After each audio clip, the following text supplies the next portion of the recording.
I welcome our witnesses today and thank them for being here. The American people need public servants to step up and help us deter our enemies.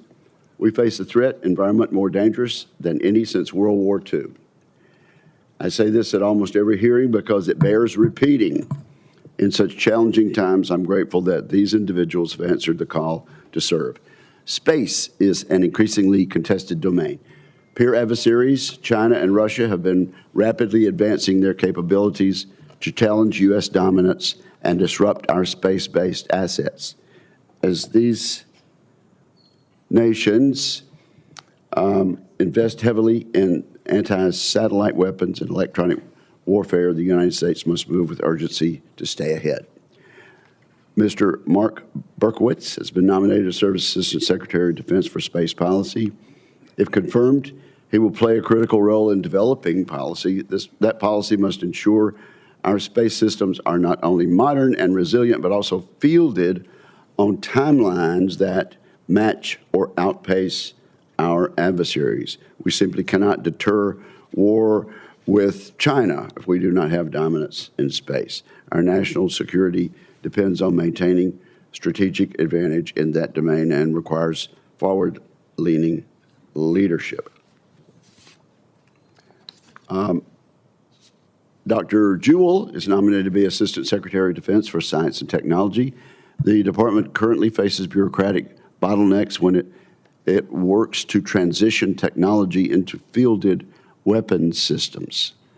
If confirmed, Dr. Jewell would help remove those inefficiencies. Additionally, he must ensure that our tech research is properly secured from theft by our adversaries.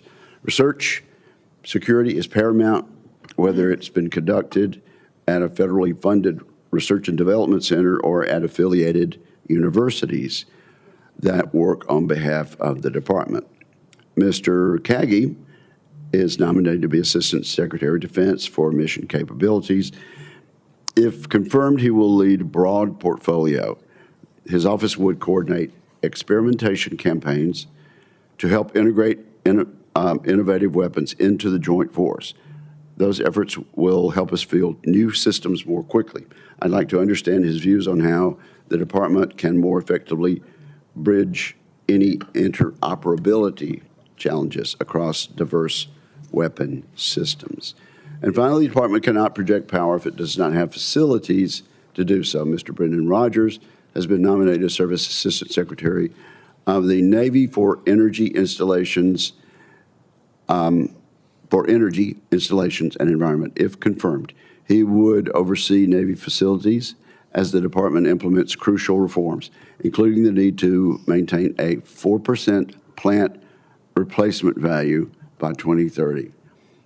Again, let me say that. If confirmed, he would oversee Navy facilities as the department implements crucial reforms, including the statutory need to maintain a 4% plant replacement value by 2030.